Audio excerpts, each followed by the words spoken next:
ఈ రోజు కాంగ్రెస్ పార్టీ ఏదైతే హామీలు ఇచ్చిందో, ఏదైతే గ్యారెంటీలు ఇచ్చిందో అవన్నిటిని అమలు చేసే క్రమంలో అత్యంత ఘోరంగా విఫలమైంది. 2 క్యాలెండర్లు జరిగిపోయినాయి జ్యోత్స్న గారు. 2024 క్యాలెండర్, 25 క్యాలెండర్. 2 క్యాలెండర్లు మారినా కూడా 2 పైసల పని కూడా చేయలేనటువంటి చేతగాని ప్రభుత్వం ఇప్పుడు మనం చూస్తున్న ప్రభుత్వం. అన్ఫార్చునేట్లీ వారు ఇప్పుడు ఏదైతే మాట్లాడుతున్నారో మీరు రికార్డులు గిట్ల అప్పుడు ఏమన్నారు, తులం బంగారం ఇస్తాం కళ్యాణ లక్ష్మికి అని చెప్పారు. ఇప్పుడు వచ్చేసరికి బంగారం ధరలు పెరిగి ఎట్లా ఇవ్వాలని అని టీవీలలో, షోలలో, ఇంటర్వ్యూలలో మాట్లాడతారు. అప్పుడేమో డబ్బులు నిరుద్యోగ భృతి అని 4,000 రూపాయలు ఇస్తామని ప్రియాంక గాంధీ గారే మాట ఇస్తారు.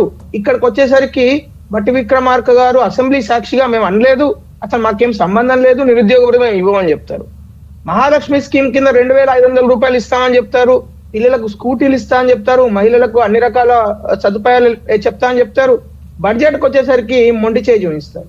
అంటే ఏ రకంగా ప్రభుత్వము ఇటు మహిళలను మోసం చేస్తారు, యువకులను యువ వికాసం పేరు మీద అప్లికేషన్ ఫామ్స్ కూడా తీసుకొని 43,500,000 అప్లికేషన్ ఫామ్స్ వస్తే జూన్ 2, 2025 రోజు అందరికీ అకౌంట్లలో డబ్బులు వస్తాయంటే ఒక్కొక్కళ్ళు వాళ్ళ కాంట్రిబ్యూషన్ డబ్బులు కూడా పూల్ అకౌంట్లలో పెట్టారు. అంటే సపోజ్ 3 లక్షలు రావాలంటే వాళ్ళకి 25% వాళ్ళ అకౌంట్లలో నింపుకొని అది కూడా ఫ్రీజ్ అయిపోయినాయి అకౌంట్లన్నీ కూడా.